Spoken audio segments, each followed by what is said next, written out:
warahmatullahi wabarakatuh.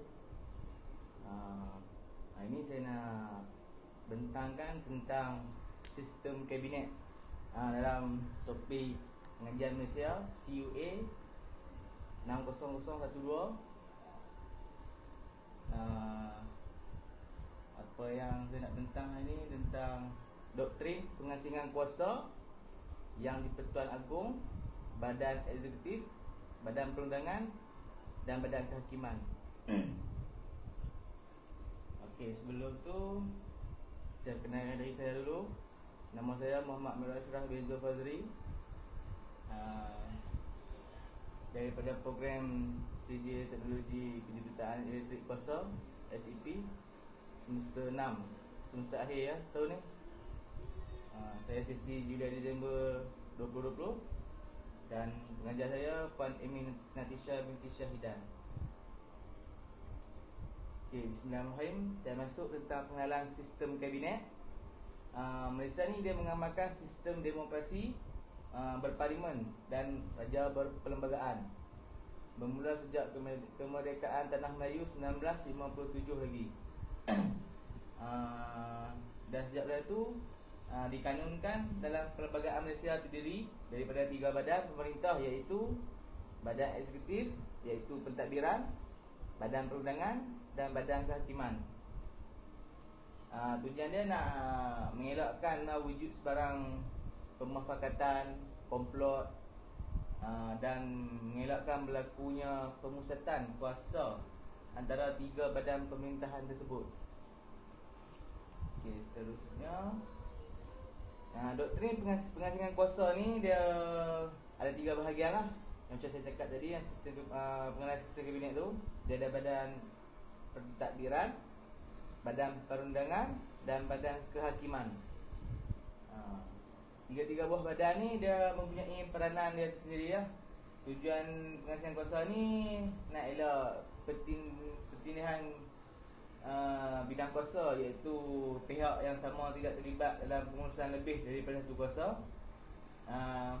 mengelakkan penyalahgunaan kuasa akibat pemusatan kuasa pada sesebuah badan tertentu, membolehkan setiap badan bertindak tanpa diganggu dan dipengaruhi oleh badan yang lain.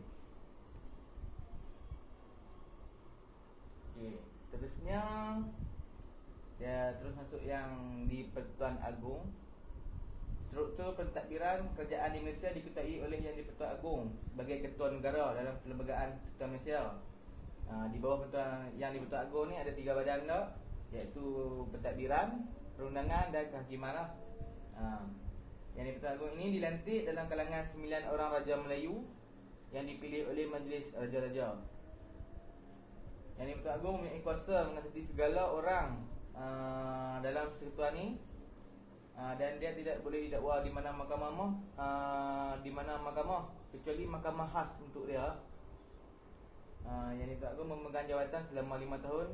Jika dia nak letak jawatan sebelum tamat tempoh pun boleh, dan dia boleh dipecat oleh jawatan oleh Majlis Raja-Raja. Peranan dia adalah dia diberi kuasa untuk memelihara kedudukan istimewa orang Melayu dan Bumi Putera dan negeri-negeri Sabah dan Sarawak, dan menjaga kepentingan sah kaum-kaum lain. Baginda juga berperanan sebagai Ketua Agama Islam dan pemerintah tertinggi Angkatan Tentera dalam negara.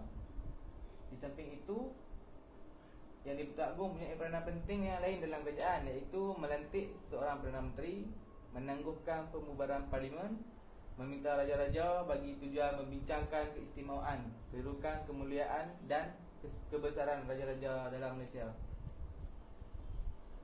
Okey, seterusnya saya teruskan dengan Badan Eksekutif, iaitu Badan Pentadbiran. Dia berfungsi sebagai pelaksanaan undang-undang yang dibuat oleh Badan Perundangan. Pada hakikatnya kebanyakan kuasa eksekutif ni terletak pada jemaah menteri atau mana-mana menteri yang diberikan kuasa oleh jemaah menteri untuk menjalankannya. Pelantikan jemaah menteri ni tujuan untuk menasihati Yang di-Pertuan Agong dalam menjalankan tugas-tugas dia. Pada dasar Jemaah Menteri ni atau kabinet ni terdiri daripada Perdana Menteri, Timbalan Perdana Menteri, menteri-menteri lain dalam kabinet ada 3. Seterusnya saya masuk Badan Perundangan. Parlimen adalah badan perundangan bagi kerajaan persekutuan dan ia membuat undang-undang yang boleh dikuatkuasakan di seluruh negara. Parlimen meluluskan undang-undang persekutuan, membuat pindaan kepada undang-undang persekutuan yang ada, memeriksa dasar-dasar kerajaan, meluluskan perbelanjaan kerajaan dan meluaskan hasil cukai yang baru. Dalam perundangan ni bawah dia ada 3. Ada Parlimen, ada Dewan Negara dan Dewan Rakyat. Okey, Dewan Negara ni dewan tertinggi dalam Badan Perundangan Malaysia. Dia membahas rang undang-undang, memastikan kepentingan kerajaan negeri, terutama di negeri kecil ni terjamin lah. Dia memulakan apa jua rang undang-undang kecuali undang-undang kewangan lah. Kewangan dia tak sentuh. Dalam Dewan Rakyat pula, dewan terpenting dalam Badan Perundangan di Malaysia sebagai pengubah rang undang-undang.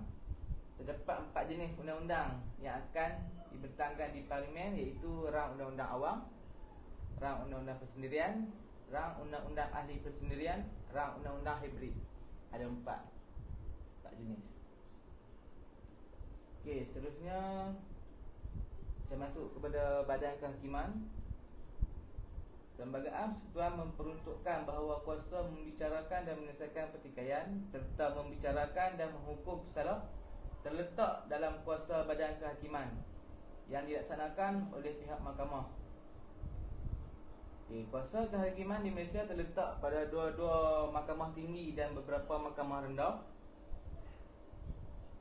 Mahkamah tinggi ni ada 2, Mahkamah Tinggi Malaysia di Semenanjung Malaysia, dan Mahkamah Tinggi Borneo ni untuk Sabah dan Sarawak. Mahkamah ni terbahagi kepada 2, Mahkamah Rendah dan Mahkamah Atasan.